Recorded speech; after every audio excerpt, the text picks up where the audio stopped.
Welcome to Point of Inquiry. I'm Chris Mooney. And I'm Indre Visconis. Point of Inquiry is a radio show and podcast of the Center for Inquiry, a think tank advancing reason, science, and secular values in public affairs and at the grassroots. This is a very special recording for us and for both the live audience and our regular listeners at home. Let me tell you what's going on. We are live at the American Association for the Advancement of Science's 2013 annual meeting, and we're doing an event with the help of the National Science Foundation, a live recording of the podcast. And this is part of a number of sessions that the National Science Foundation is putting on focused on the communication of science. So here we're highlighting in the podcast format how that actually plays out. And because we're live, we invite you to join the conversation by tweeting and using the Twitter hashtag POILive.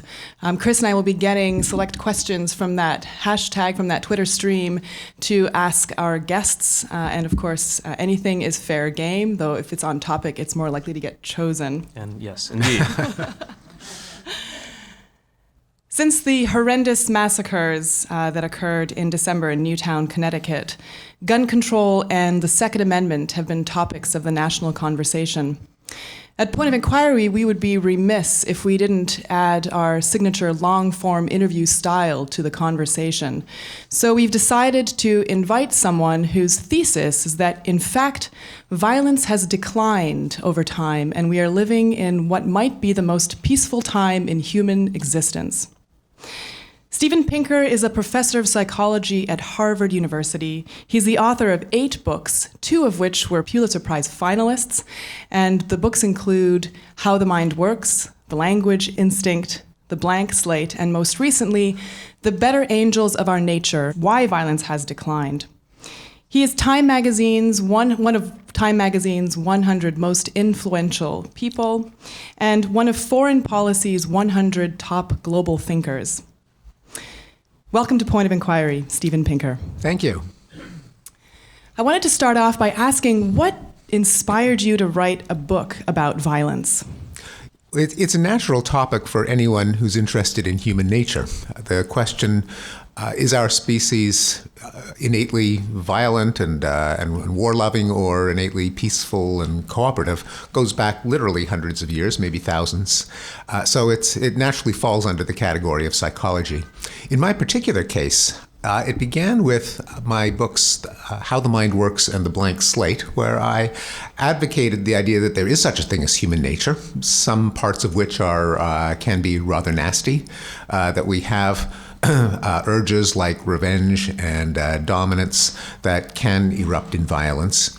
And I had to anticipate an objection that I knew would come, namely, if we do have these tendencies that can erupt in violence, does that mean we have to have a fatalistic attitude toward war and peace and violence? Violence is in the genes, we're killer apes, we have homicidal DNA, therefore there's nothing you can do about it. And I pointed out that this is a total non sequitur. The answer is no, we don't have to be fatalistic, because for one thing, human nature is a complicated system. Even if we do have urges that can result in violence, we also have all of these systems that can inhibit our urges toward violence, and whether we're actually violent depends on which part of human nature prevails, and that can change with the circumstances. And I said there can't be a theoretical debate over whether we're doomed to a constant rate of violence, because you open up the history books and it's clear that rates of violence change. And I gave a few examples of cases that I knew of at the time. This was back in the 90s, of how rates of violence had come down. For example, from the Middle Ages to the present, at least in England, there was a 35-fold decrease in the rate of homicide. Or if you look at the kind of life that our ancestors presumably lived, without a foraging lifestyle, without a government and police force, the rates of death in tribal warfare were really, really high, higher than even the 20th century with our world wars. So anyway, I made these observations, and I said, there's no philosophical a priori debate about whether rates of violence can change. History tells us they can change. Then a few years later, John Brockman, my literary agent and the proprietor of Edge.org, asked 150 scientists, philosophers, writers to give him a couple of paragraphs on the question, what are you optimistic about? And I kind of cut and pasted and tweaked those sections, and it went online. Then I got this slew of correspondence from experts on violence who said, you really understated the case. There are many other cases where there have been dramatic declines in violence, and these are from scattered scholarly communities who had nothing to do with each other. So, for example, scholars in international relations who study war and peace would say things like, it used to be that countries in Europe would start 2 new wars a year for 500 years. As of 1945, that went to 0. Military historians have just been astonished at the fact that war between developed countries has pretty much ceased to exist. Other scholars said, it's not just England where the homicide rate plunged since the Middle Ages. It's also Italy and Germany and Switzerland and Scandinavia.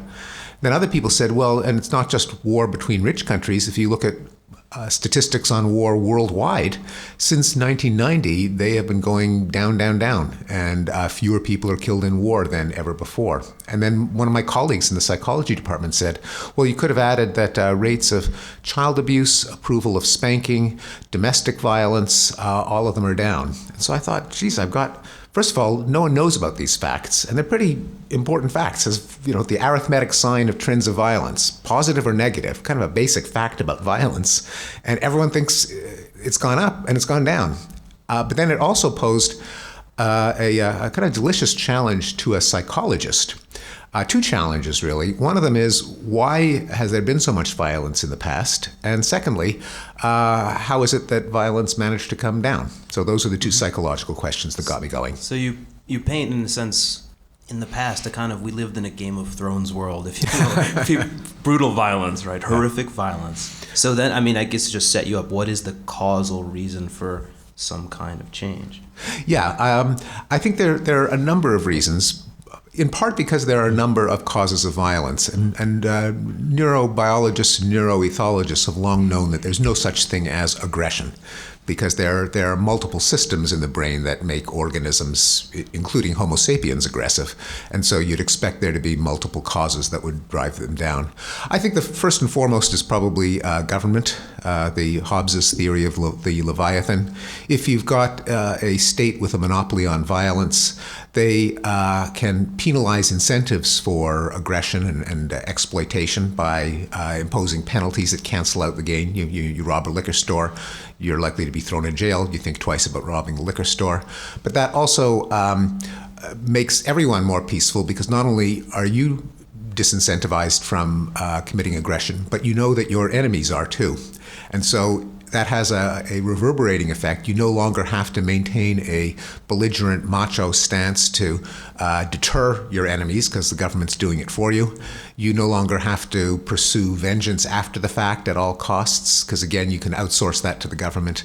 So number one, I think, would be the Leviathan. And we see it that the remaining zones of violence are basically zones of anarchy. Mm-hmm. But that's kind of a game theory. It's assuming everyone's being rational, right? They're calculating to some extent. But of course, a lot of this is very emotional, right? Yes, that's right. And although I think the rational incentives and the emotional reactions can play off each other, that if you live in a society where there is a rule of law for long enough, you start to get it changes your emotions. So you're less likely to react with rage if someone gives you the finger or calls you a nasty name, and so you don't challenge them to a knife fight, but you say, I'll walk away. So in the book, I talk about the interplay between these rational calculations and just what's intuitively you do, you don't do, norms. One of the things I really loved about your book is how you couched a lot of these issues within the prisoner's dilemma framework. And so I'd like to take a moment to sort of have you describe what is the prisoner's dilemma and how can we apply it to something like gun control, where you have this movement of people saying, well, I need a gun because everybody else has a gun, and so don't take away my right to have a gun. Can we talk a little bit about that? Well, I alluded to the version of the prisoner's dilemma. I called it the Pacifist Dilemma, but it has the same structure, just putting different labels in the cells, as a way of trying of answering the somewhat mysterious question of why multiple historical forces all seem to be pushing rates of violence down. So Chris asked, what are some of the causes? And I, in a long-winded way, explained one of them. And I'll be shorter-winded in identifying some of the others, which are trade and commerce, which changes, again, in game theoretic terms, has people playing more positive-sum games and fewer zero or negative-sum games, or to put it more concretely, if you have networks of trade and exchange, it becomes cheaper to buy stuff than to steal it, and other people become more valuable to you alive than dead. And so as you have a rise of commerce and trade, the incentives change and people get less violent. Third is expanding circle of sympathy, that as we consume more fiction, history, journalism, person-to-person contact, it becomes a little harder to dehumanize other people. That kind of expands your sense of empathy, decreases your taste for cruelty. I think the empowerment of women has been a factor, that across societies and across eras, societies in which women have more rights and more of a voice tend to have less macho violence. And I think that reason and science have played a role, that as people intellectualize the human condition, step back, they look at violence as a problem to be solved rather than as a game that has to be won. So, I'm being long-winded, but I'll no, you try just to... asked my last four this questions. This is the long-form interview, and that's what we're known for. But I do want to answer your question, I do have a point here, and the point is, okay, so I list these 5 different reasons that violence has gone down. So no one could call this, a reductionistic, simplistic theory, but why have 5 different forces all pushed in the same direction? Is there some kind of mysterious arc that bends towards justice? Is there some dialectical process where the man ascends and will eventually reach a utopia of perfect coexistence? And the answer is no. I think that there's a more mundane explanation, which is, and now we get to your question, the Pacifist Dilemma, which is that violence is in an objective sense, it is really a bad thing. It's a nuisance. It's a plague. It's a pestilence. And the reason is that even though it's always tempting to an aggressor to exploit a victim, but it's far more damaging to the victim than it is beneficial to the aggressor. Now, over the long run, since aggressors can become victims and so on, and vice versa, empires rise, empires fall. Today's aggressor is tomorrow's victim. Objectively, everyone would really be better off if everyone could forswear violence. It really is a better way to live than to blow things up and destroy flesh and end life and all of that nasty stuff. The reason that it's not so simple is that how do you get the other guy to renounce violence at the same time as you do? And this is where the game theoretic calculation comes in. Because if I beat my swords into plowshares and the other guy keeps his as a sword, I could find myself at the wrong end of a rather unpleasant confrontation. So how do we both beat our swords into plowshares at the same time? Mm-hmm. And the common denominator, so I think that is the human dilemma. That's like disease. It's like hunger. It's a part of the human condition that sucks. Fortunately, we are smart. We can gradually, in bits and pieces, try to improve our condition. And one of the ways that we do it is to try to incentivize everyone to forswear violence at the same time. And what the common denominator is between these 5 pacifying forces, I suggest, is they all jigger with the payoffs in the matrix and they turn the pacifist dilemma into more of a rational actor circumstance in which we all opt for the nonviolent cell. We have a question from the floor that I think was inevitable, so why don't we just go to it? So what about the U.S., right? Why does it seem such a violent place compared to other places? Yes. And this is from GENNAMB, which is probably someone's Twitter name. I'm sure you're out there. So. Okay. And it's an excellent question because by a number of criteria, the United States is more violent than other Western democracies. Our rate of homicide is 2 to 5 times higher than that of other Western democracies. We start more wars. 33 of the 50 states have capital punishment, which has been abolished everywhere else.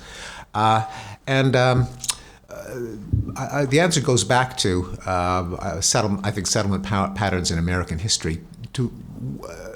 One way to begin to answer that question is to point out the United States isn't a country; it's at least two countries. And if you look at the northern and coastal states, they're kind of, Vermont is kind of like an honorary Denmark. The rates of violence in the northern and coastal states are still higher than those of Europe, but not as high. Southern and western states have much higher rates of homicide. It's the blue states that have abolished capital punishment tend to be more dovish in foreign policy.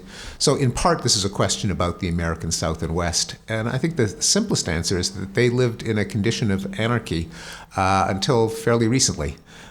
Historically speaking, the cliche, the closing of the American frontier was only in the 1890s, and that kind of marked a symbolic end to anarchy in the United States. And the mountainous south of the Hatfields and McCoys and Davy Crockett and Daniel Boone and so on was a kind of archetype of American history. And what happened is often in anarchic societies, you see a culture of honor developing. That is, that your only protection consists of maintaining a belligerent stance where you have to avenge any insult regardless of the cost to you, and that was your only protection. That got, I think, embedded into particularly southern and western culture, but to some extent also other parts of the country, whereas the Europeans were kind of beaten into submission by their autocratic kings many centuries ago, and they kind of got used to the idea that you can outsource your protection to the government. That's the simplest answer. So how do we get the South, or the areas in which there's the most guns, to melt their assault rifles and turn them into iPads?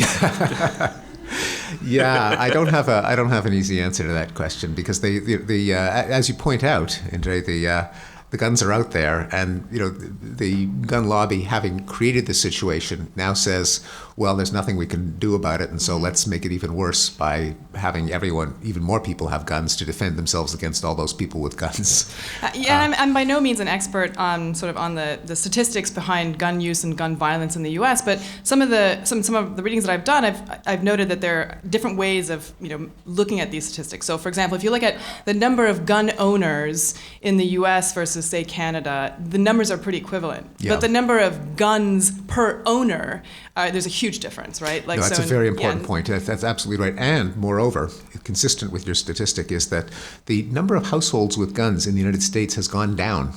Right. Even though the number of guns has gone up. So it means that there are a smaller and smaller number of people who own bigger and bigger arsenals. And this makes me nervous because, of course, our weapons are getting more and more sophisticated. So even if the overall number of violent people in the population declines, it takes fewer and fewer to inflict more and more damage, as we saw in some of these mass shootings. So how do we fight that kind of growth and these outliers of people who are particularly violent?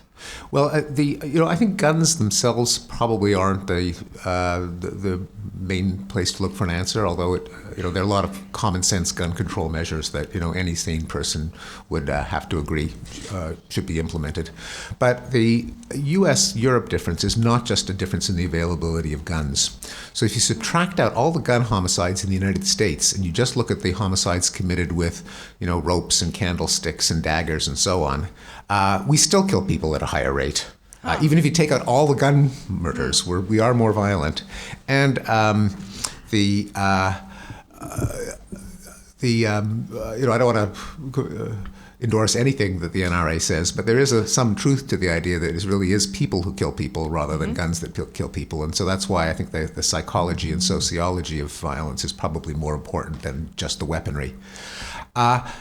In talking about rampage shooters, there's not much that you can do, but to be honest, it's not, as far as violence goes, it's not that much of a problem in the following kind of callous sense, that is of raw numbers. So Sandy Hook killed, 27 people altogether? 22? 26, I think.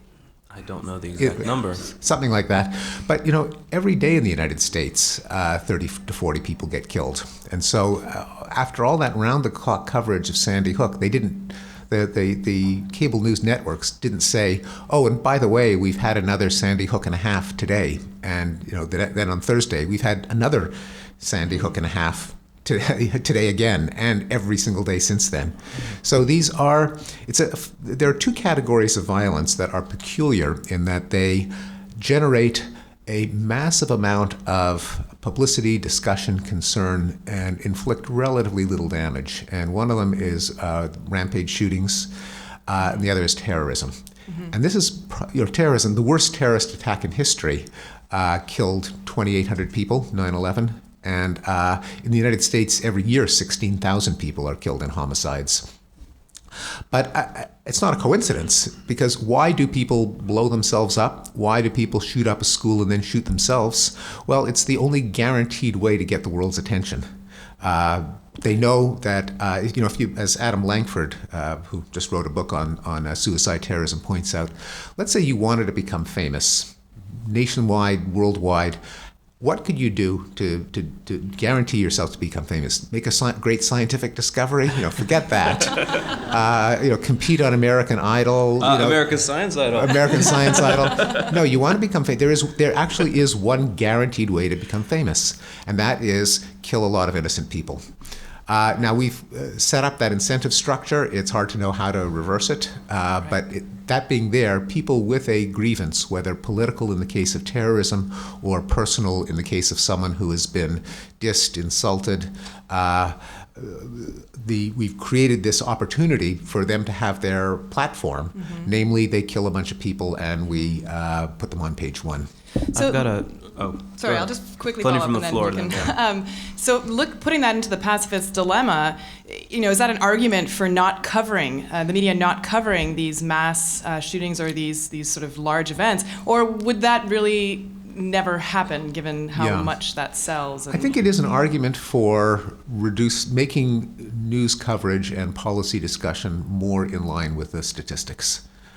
So both the round-the-clock coverage of these rampage shootings and the response to terrorism.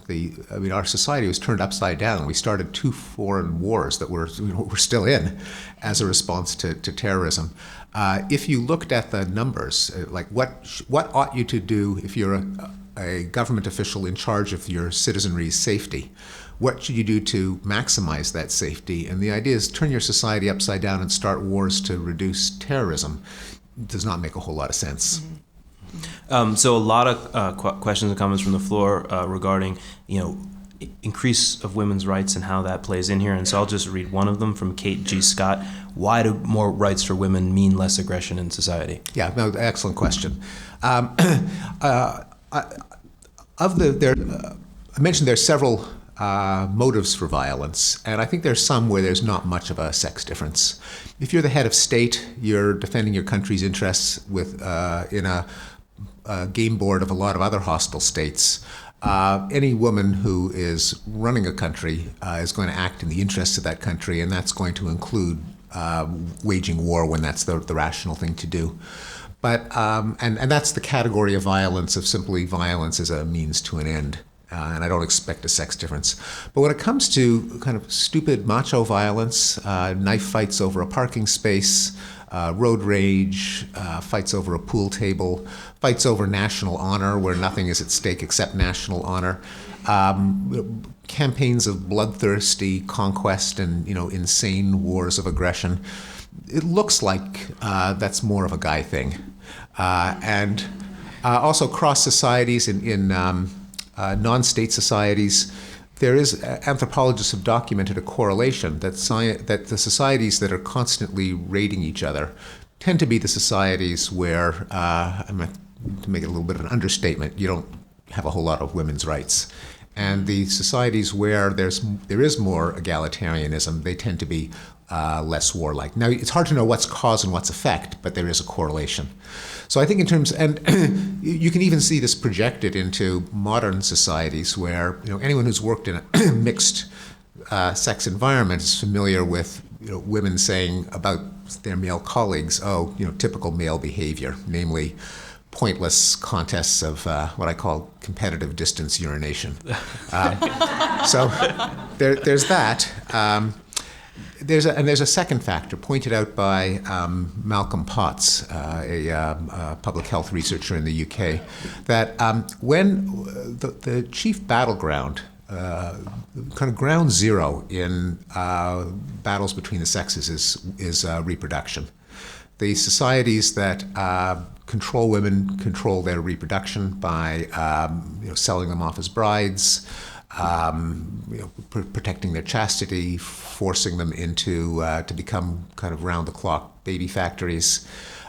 Societies that where women have more autonomy, the first place they exercise that autonomy is their own sexuality, their own reproduction. And when you have women's rights, women have fewer babies, they have them later, and as a result, in more female-empowered societies, you're less likely to have youth bulges. And since another thing that goes along with women's empowerment is these societies are less likely to either murder female newborns or abort female fetuses. If you've got lots and lots of babies coming out and lots of them are boys, well, that leads to trouble down the line. Mm-hmm. You get youth bulges of unemployed, unattached young men, and that means trouble. Societies where women control their reproduction are societies that have fewer of these youth bulges. Just to follow up here, I mean, you wrote The Blank Slate about how it's not, right?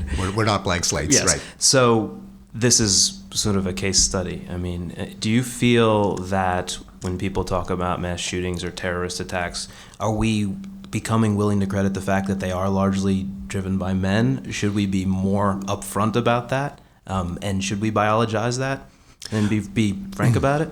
Well, I think we should biologize it in trying to understand it, keeping in mind that these are all statistical generalizations. Yeah. We shouldn't biologize it in our system of politics and justice, where we should treat individuals as individuals. So that's the short answer. Okay. Yeah. Dr. EEOB on Twitter asks, are there exceptions to the decline in violence, like, say, for example, in countries in Africa? And do those cases help explain the decrease? Yeah, that's a great question. And there are exceptions. So it's not a monotonic nor a worldwide uniform phenomenon. So some of the increases in violence that I talk about are the huge increase in violent crime in the United States and most other Western countries starting in the 1960s. So in the 1960s, rates of homicide, rape, robbery, assault, you name it, went through the roof, and they pretty much stayed high through the 70s and 80s before starting to come back down to earth in the 90s. So that's one. Another is the heyday of genocidal totalitarian regimes in the middle decades of the 20th century, the glory days of Hitler and Stalin and Mao. A third is the rise in civil wars following decolonization in much of the developing world, and leaving, even though rates of war in Africa have gone way down over the last couple of decades, many sub-Saharan African countries still have very high rates of homicide.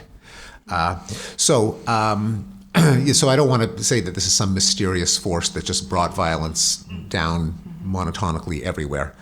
And I do think that I argue that at least some of these exceptions are exceptions that prove the rules, prove in the old sense of test. In general, when you have anarchy, you have high rates of violence. So you precipitously remove a government, and you end up with violent chaos. I mean, we saw that in Iraq, toppling Saddam Hussein's regime and having nothing to put in its place opens the ground for a lot of internecine violence. And likewise, when the often oppressive but at least minimally competent colonial governments gave way to utterly incompetent kleptocracies and kind of tribal favoritist regimes, you ended up with a lot of violence in countries in the developing world. Likewise, the other major zones of violence today are often in drug warlord economies or other contraband zones of blood diamonds, oil-rich states, where particularly in the case of contraband goods like drugs, or earlier in our own country during Prohibition. If your line of work means you can't avail yourself of the dispute resolution apparatus of the state, or to put it more concretely, someone cheats you in a drug deal, you can't file a lawsuit because what you're doing is illegal in the first place. And if you feel threatened, you can't dial 911 because you're flouting the law in the first place. Well, that means you've got to defend yourself with a credible threat of violence, and zones of contraband tend to be zones of high violence because they're not geographically but economically zones of anarchy. So what was going on in the U.S. in the 60s and 70s that led to that? Yeah, so here's, I'm a bit of a traitor to my generation, but I think one of the psychological dynamics that controls rates of violence is the inner conflict between self-control and temptation to lash out in violence. And, the 60s were the decade of doing your own thing and letting it all hang out, and if it feels good, do it, and rebel against authority and hope I die before I get old and don't trust anyone over 30. The culture shifted from the self-restraint and maturity and commitment to family of the boring white-bread Ozzie and Harriet 50s to the let it all hang out 60s. And I mean, that sounds, it's a kind of a highfalutin cultural explanation, but I think it did filter down to the actual treatment of violent crime in the court system. There was a lot more lenience. You had the baby boom generation entering the crime-prone years, which by itself can't explain the rise because the numbers are off, but I think helped to push it in that direction. And it was only later when people thought, well, gee, not being able to walk in Central Park because you're going to be mugged, or a woman not being able to walk outside after dark because she might get raped, that really isn't such a great thing. And there are some advantages to rule of law and more effective policing starting in the 1990s. Engagement with communities targeted the crime that had been unleashed in the 60s and helped put the devil back in the box. Is there anything that, as a psychologist who has studied violence so extensively, you would say can be brought to bear on actual policy decisions about things like background checks, high capacity, all the things that people are actually talking about in Washington? Are these the kind of things that work or could work based on your research? I think a lot of them are common sense. Yeah. To keep the guns out of the hands of raving lunatics. I mean, that's got thumbs up. Yeah, how can that be a bad idea? So all the common sense measures. Yeah, I don't think that stricter gun control by itself is going to turn the United States into Denmark.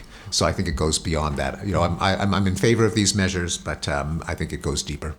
We have an interesting question from Jamie Vernon, or Jail Vernon, PhD. What do you think about Jared Diamond's characterization of tribal societies as in a state of perpetual warfare? Oh, I think he's, perpetual warfare is a bit of an exaggeration, but the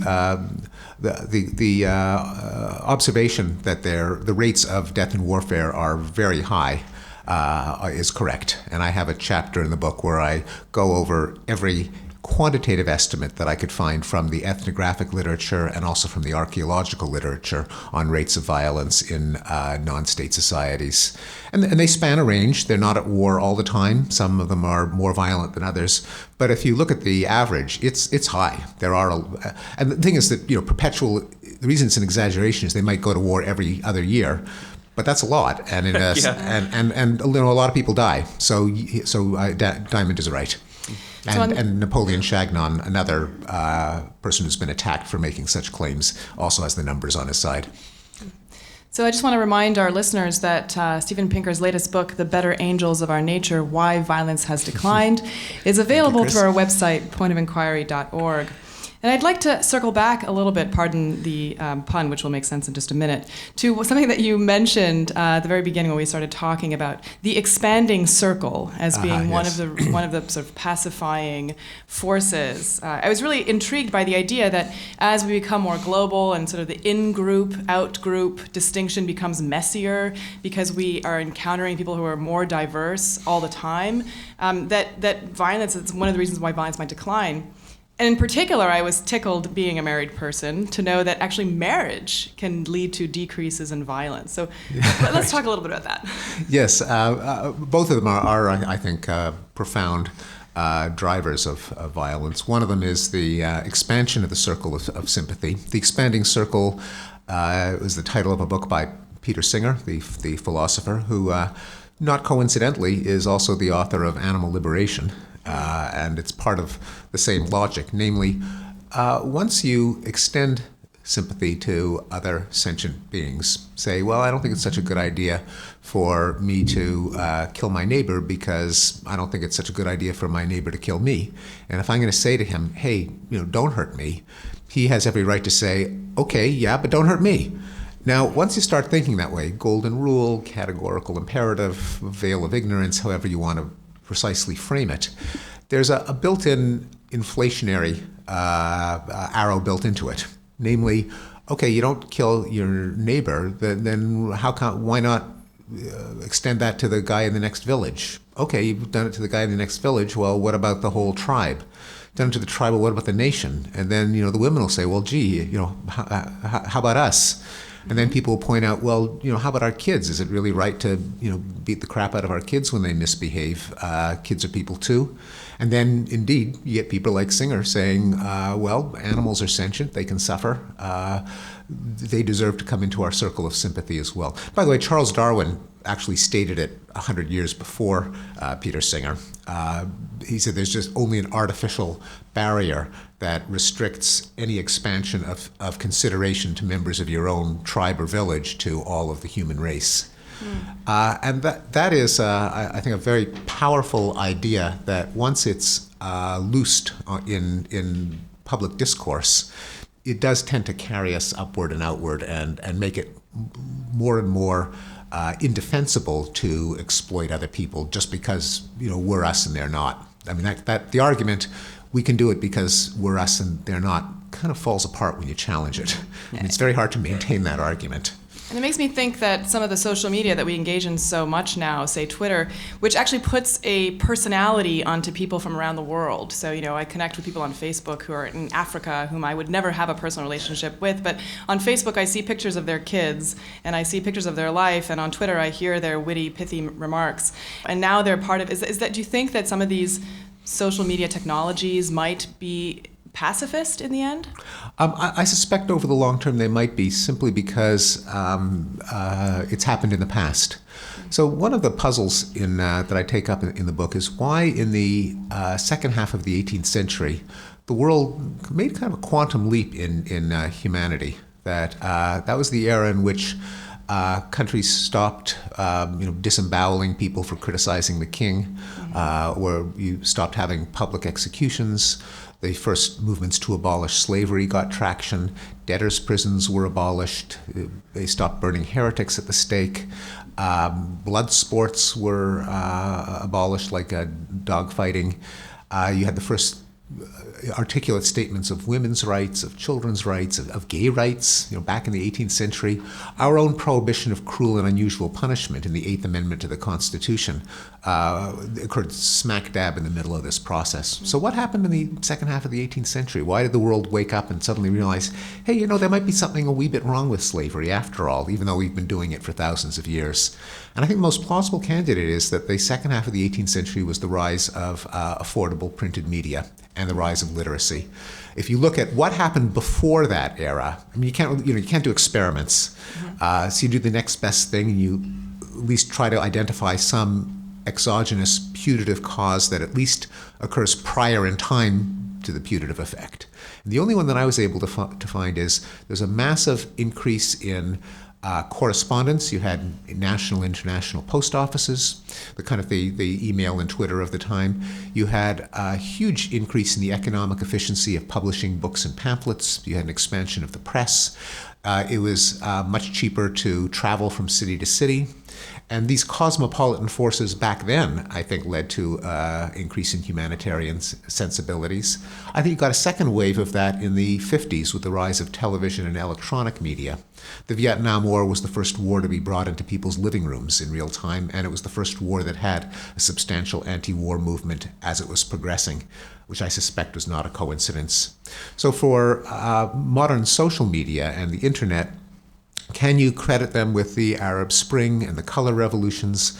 Well, it's a bit awkward to claim that the color revolutions in the Arab Spring have been a success at this point, but they might be in the 10 or 20 year window, and then that would vindicate, I think, social media as a liberalizing force.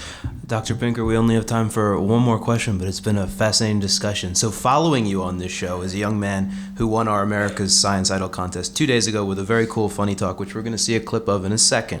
As a very senior, highly successful communicator of science, what advice would you have to aspiring young science communicators like Tom or like other people in this room? Well, this is a great opportunity for me to plug my next book. Okay. Which is going to be not as yet unwritten, which is going to be a writing manual based on linguistics and cognitive science. How can you be clearer?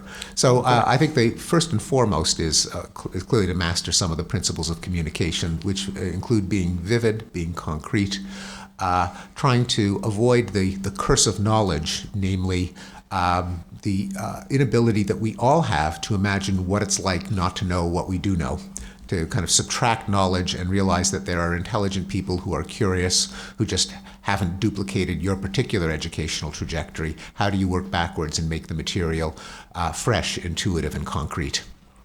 Well, I think that's wonderful advice. Yeah, and we've had a lot of great Twitter questions, so I'm sorry we didn't get a chance to take those, but hopefully the conversation will continue on Twitter, so we'll continue to use the hashtag and maybe get some answers from the people who are listening. So thank you so much for being with us on Point of Inquiry. This has been wonderful, and I hope the audience agrees.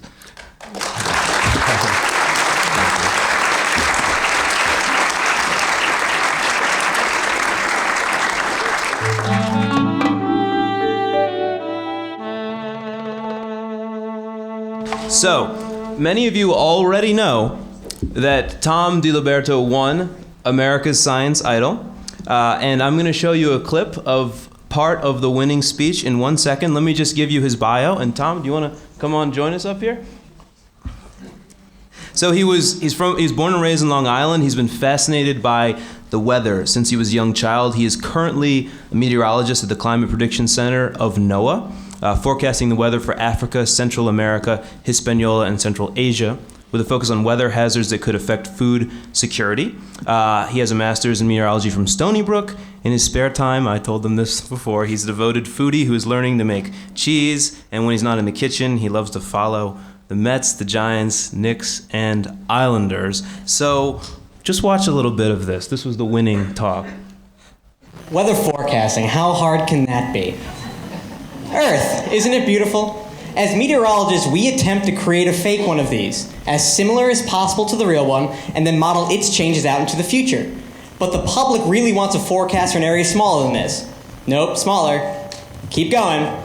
Close. The public really wants a forecast for the 2x3 rectangle of a window they are looking out of while they attempt to write something witty on Twitter. And if that forecast is wrong, well, hashtag weather fail. The truth is...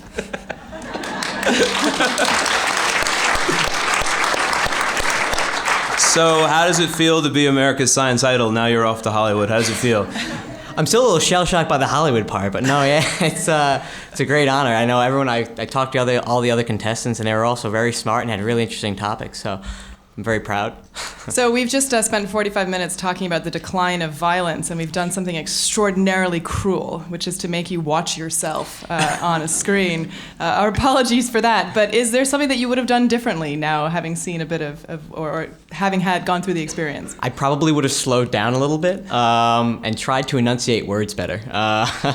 But no, yeah, everything, the talk went well.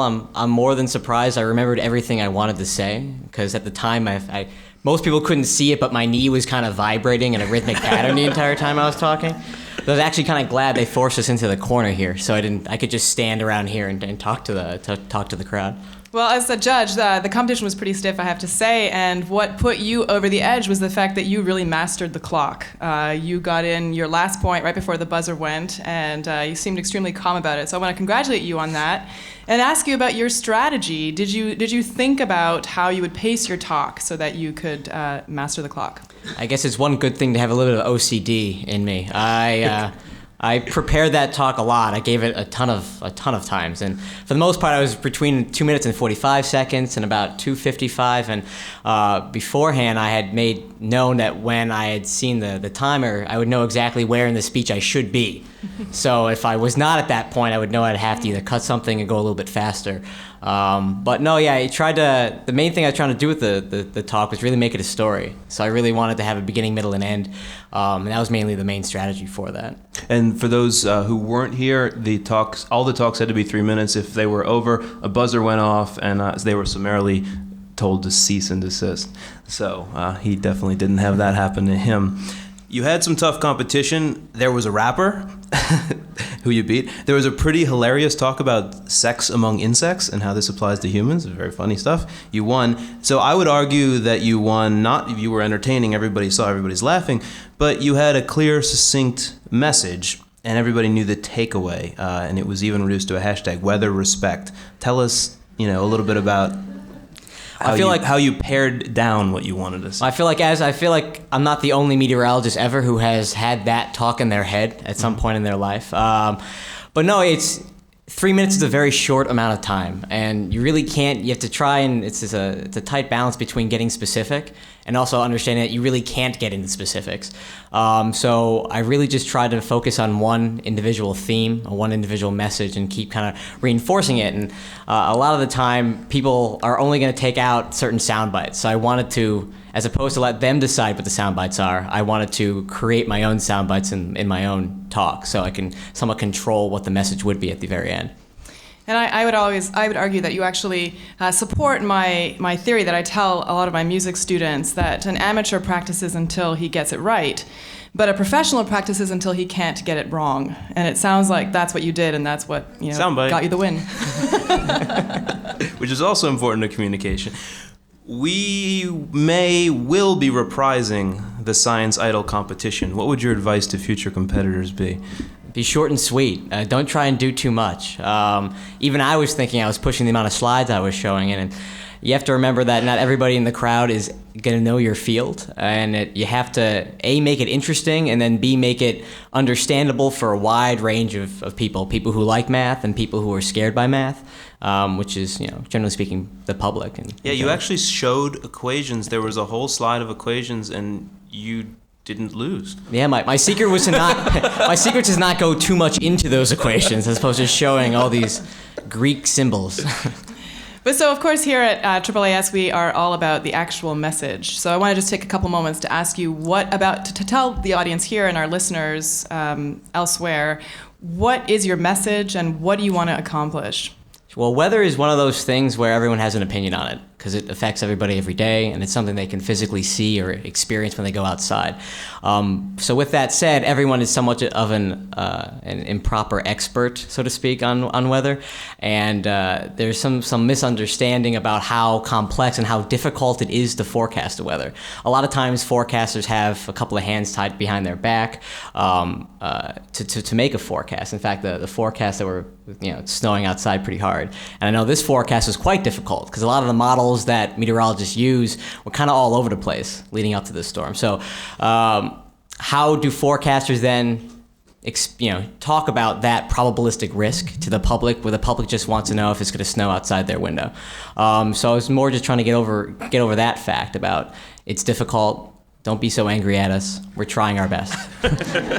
So what happens to you now? What do you hope to do now as a communicator of science? It's great. I've always loved talking to people, so it's good that now I actually, I can say I have a title associated with it. It's supposed to be that crazy meteorologist guy who wants to talk about the weather all the time. Well, can you be a meteorologist now? I mean, you forecast, you entertain, you win a little weather respect. I know, weather respect. The one thing that's hard for me, I cannot point to things backwards in front of a green screen, which is why I never got into TV. That's one thing I've never mastered. I could derive equations, from here until sundown, but I could not point out a part of the country in west to east. It always confused me. But I would love, I love talking about the weather. I love talking about science in general, so I hope to continue that into the future. Well, anything else you want to leave the crowd with? No, I thank everyone for the opportunity to come on and talk to you guys and to do this. It's a great idea to try and tell scientists in general to boil down a topic into 3 minutes, and then it's much more difficult than people could imagine. And if they don't, alarm bells go off and guard dogs start chasing you off the stage. So and just don't forget to wield your fame and power now for good. For good is for evil. All right. Well, thank you so much, Tom, for being with us on Point of Inquiry. Thanks for having me.